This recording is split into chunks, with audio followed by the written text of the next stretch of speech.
This is the Own It Show, where we tell stories of how everyday people made ownership theirs to create extraordinary success. Hey guys, welcome back to the Own It Show. I'm Justin. And I'm Alyse. Welcome to the show. So a lot of you guys know, if you've been following us on different levels of social media or even on this show, that Alyse and I got married just shy of a month ago. And over the course of the last 4 weeks, it's been incredibly busy in our world. From the Own Your Life retreat in Miami that we held, to planning our wedding, to our honeymoon in Costa Rica, and then right after that, swinging immediately into our first retreat that was not based in the United States. And you're actually even forgetting one major thing is the finalization of the sale of our IP within our company. That is true. That is true. So many massive things have happened in the last month.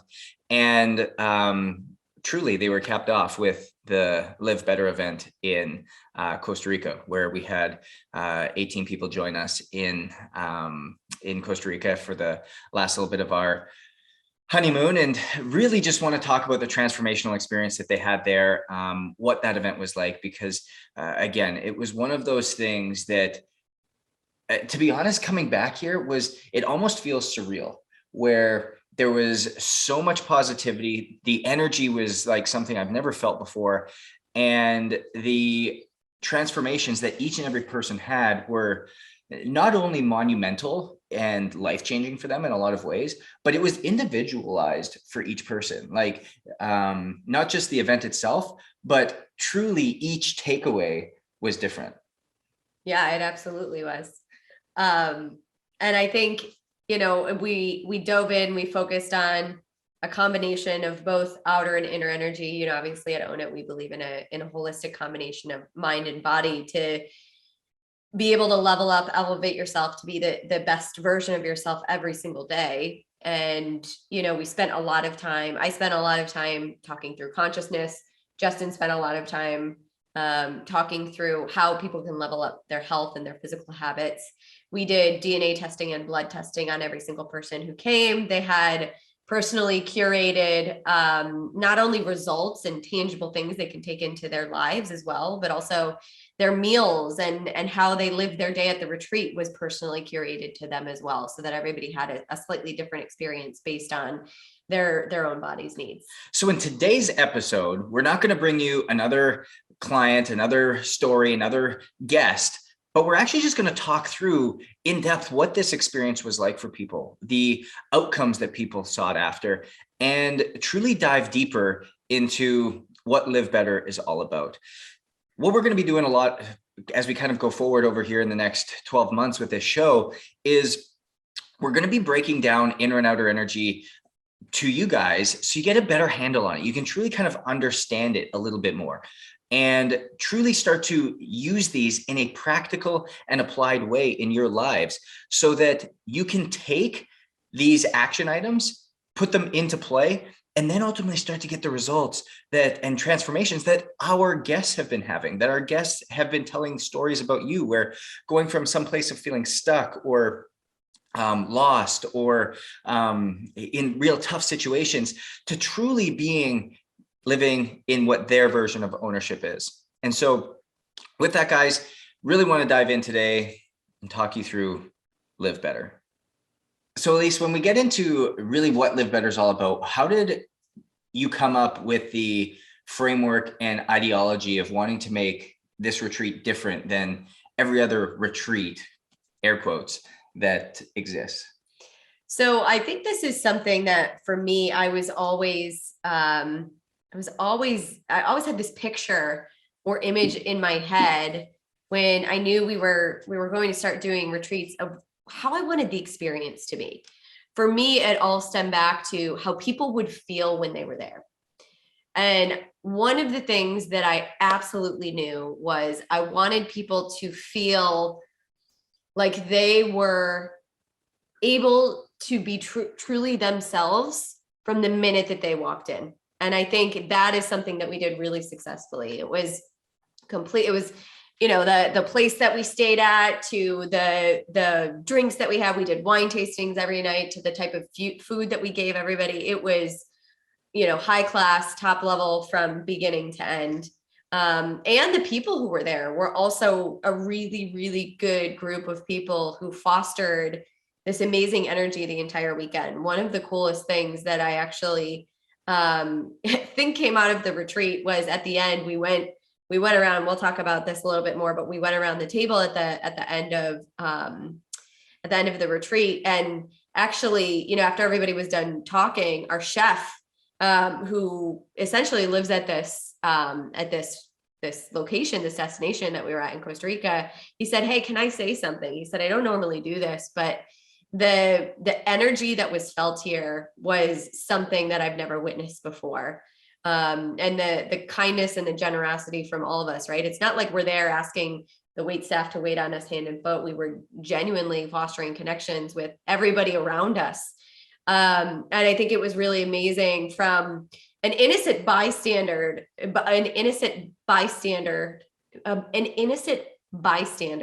who we don't even realize is watching us through that lens, is saying the amazing energy that was cultivated and felt there was something that is truly rare. So I thought that was really, really cool. Yeah, it's unique that you say wanting to make people feel a certain way, because people will forget what you did, they will forget what you said, but they will not often forget how you made them feel. And so if you're able to truly tie that emotion to an outcome, it leaves somebody with a massive transformation. And I think the way that we had created this was not only, as you had mentioned, once people got over being awestruck of where we were, in Costa Rica, in Santa Teresa, at Mel Gibson's estate, 3 massive homes, 7 pools, a helipad, one of the tallest lookouts right over the water. The sunsets were amazing. A staff of 18 looking after everything, private chefs that had everybody's curated information off their blood testing, their DNA testing. It was really the people that were there and the intentionality to which we showed up at. The first night that we were there, we had this awesome whiteout party with live music. The energy was great. And we actually went around and asked everybody what their intention was. And there was one individual that he said, "I'm wanting to be confidently vulnerable." And I thought that was such a powerful statement, where you're coming into something with a group that this individual knew nobody, none of the other 20 people, and literally sitting there going, "I'm going to come in confidently vulnerable to learn and basically surrender to whatever it is that I'm going to go through here." And that was literally the energy that everybody else then showed up for over the course of the next 3.5 days. Yeah, absolutely. And I think that was a really good way to set the tone, was by creating a comfortable space in which people could be confidently vulnerable. One of the other big takeaways that I noticed is people were pleasantly surprised. I think they already had high expectations coming into the weekend, but as they left, multiple people said how pleasantly surprised they were with the level of personalization.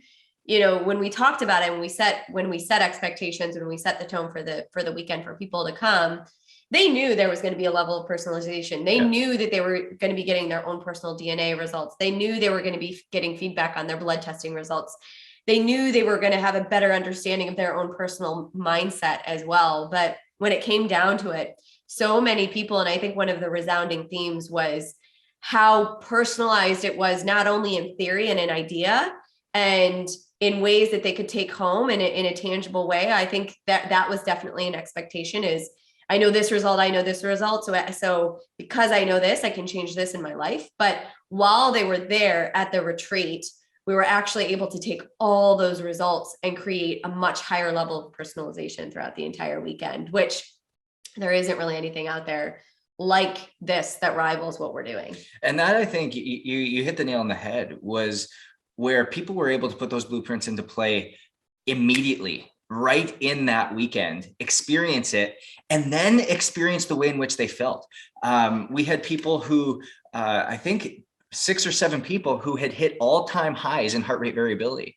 And that wasn't just because they and were not even just that weekend, it was after they left. Oh, that's exactly it. It wasn't just because you were in a beautiful place. It wasn't because you just didn't have your kids around. It wasn't just because you were eating food that was cooked for you, but you were eating food that was genetically curated for your genetic makeup. That was also clean, organic.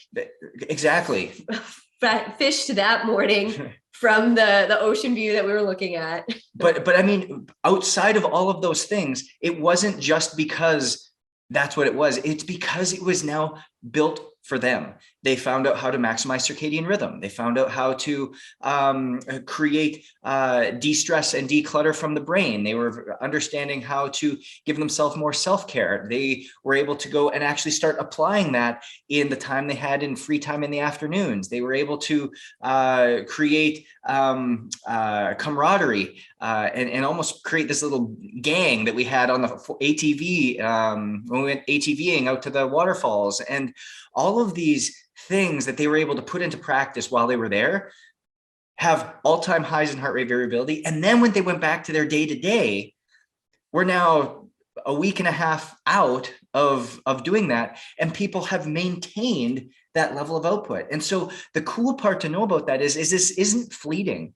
This isn't something that when you start living this way, it's great for 1 day or 2 days or 3 days, but it's something that can be sustained and something that is truly sustainable through sustainable habit change of the level of awareness. And when you live from the way that you have to, from the inside out, the transformations just happen. The transformations just come. And I think that's the cool part that we heard from everybody was they could not believe the level of personalization, the level of luxury throughout this, but also the level of application, how they could put it into their lives immediately, how it made sense, how a lot of things that they were either assuming or things that they had heard but didn't know how to put it into play, or things that they had tried but then maybe deviated off on the wrong area because it wasn't sustainable for them.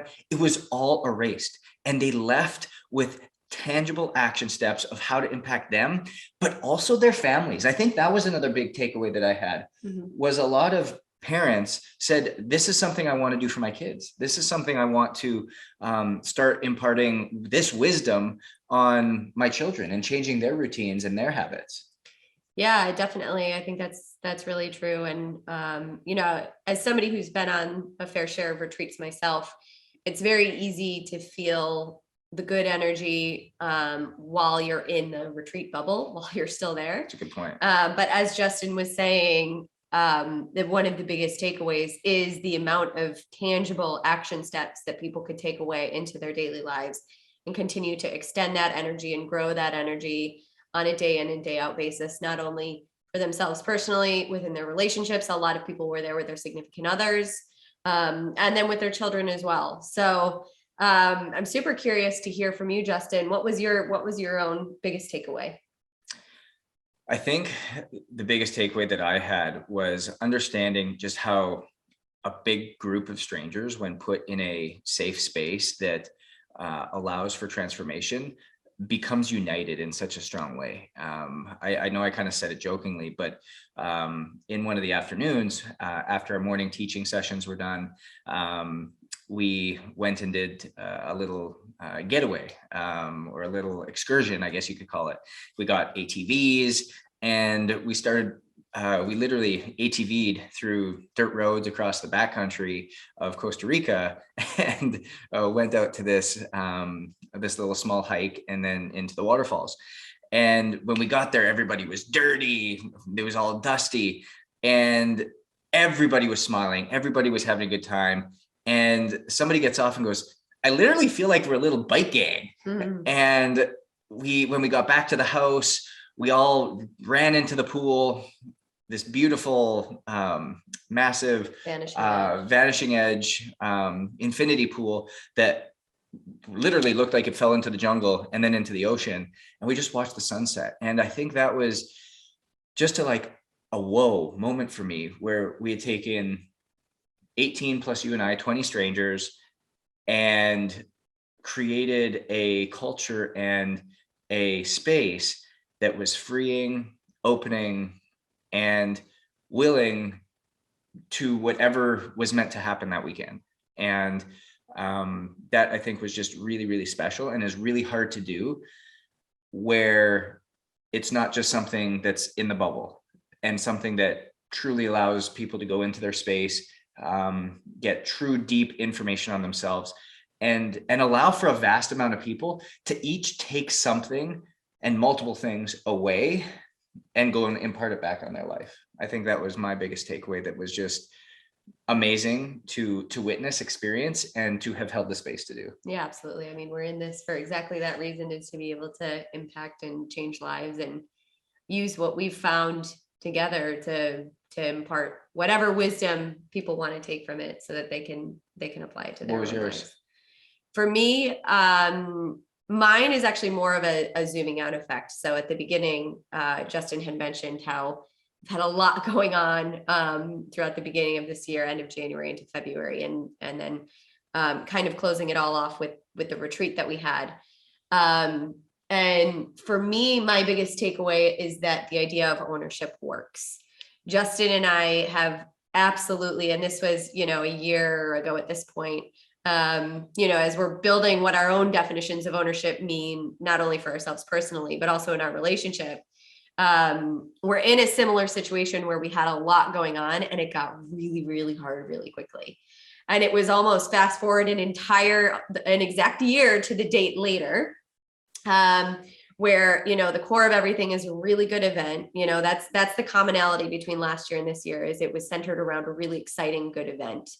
But last year it got really hard. This year, it was a couple exciting events: our wedding, our honeymoon, the Live Better retreat, sell off of IP within our company. But at the same time, for a lot of people, those things can get really, really stressful. Planning. I mean, I know people who have had to plan a wedding, and it creates a massive stress within their lives. Planning a honeymoon, planning a retreat for 18 other people can get really stressful as well. And I think when I zoom out and look at it all, after really spending a good amount of time defining what ownership means, not only to me, but between Justin and I in our relationship, is that it works. It works when you create what those habits are. So for us, it's making sure we reserve time for date night, even amongst a really busy period like that. For me, it's making sure I create my own personal space every single day, making sure I meditate every single day. And, when people realized everything that we had going on, right? Hosting an 18-person retreat, literally 2 weeks to the date, less than 2 weeks to the date after we got married, thought I was insane. But the level of peace that I had going into every single one of those big events was a testament to ownership. Not only ownership because of my habits, but because of the mindset that I had as well going into every single thing. Such a great point is when you have literally optimized yourself and you're living in, we had this little breakdown of kind of where this spectrum, where you got death on the left side, you've got optimized peak performance on the right side, and then this absence of the disease or fake health, fake performance in the middle. We live on the left side of the spectrum really well. We look after it really well. But absence of disease is not performance. Mediocre average performance is not optimization. And yet from the middle to the right side, we do extremely poorly. And so when we were able to kind of create a framework for that and put people into this place that allows that, it is truly amazing when not only you can live it, but also impart that on others. So guys, like Alyse said, ownership is real and it's really exciting. And it's something that we're going to talk a little bit more about on the outer G and energy, I do that all the time. The outer energy and inner energy points of view, so that you guys can apply it to your lives a little bit more. Not only hear the stories of our guests and people, how they've put it into play and into practice, but how you can do that as well, which is going to be really exciting. And the cool part about this is that over the course of the next 3 to 4 weeks, you're going to see on social media a whole bunch of highlights from our retreat that we just held, the different testimonials that came out, the different case studies that came out from people, the different the experience itself, and highlight videos. All of this stuff is getting curated literally as we speak and being put out into the social media platform. So really excited for you guys to look at that. So one of the really exciting things is this was not a one-time thing that we're going to share with people. We will be doing this twice a year. We will be changing up the location. We'll definitely be back in Costa Rica at some point. Mel Gibson's home. Yeah, maybe his other one in Costa Rica. He does have a second location, so we might switch it up a little bit. But this is something that we're going to be doing twice a year, likely around March timeframe and then September timeframe. If you're interested in following along and learning more, check out livebetterretreat.com, all one word. And then, as Justin said, there's going to be a lot of information, a lot of stories, a lot of images that we'll be sharing on both of our personal Instagram handles. It's at Gaulin, Gaulin, and at Justin Roth, Roeth. So check those out to learn more. And if you want to, again, that livebetterretreat.com has a lot more information about the retreat itself. Yeah, guys, it's something that you have to give to yourself. If nothing changes, nothing changes. A little quote from Brian Mazza, but really making sure that we can lean into our different, because if we don't know what we don't know, there's no way to be different. There's no way to change things up. And sometimes just surrendering and leaning into something that's a little bit uncomfortable, going to an event that has other like-minded people there, makes that opportunity a little less intimidating. And ultimately you can leave being different, owning your different, so that ultimately your results are different. Because what do we know? Success is different. So you have to own your different. We'll see you guys next week.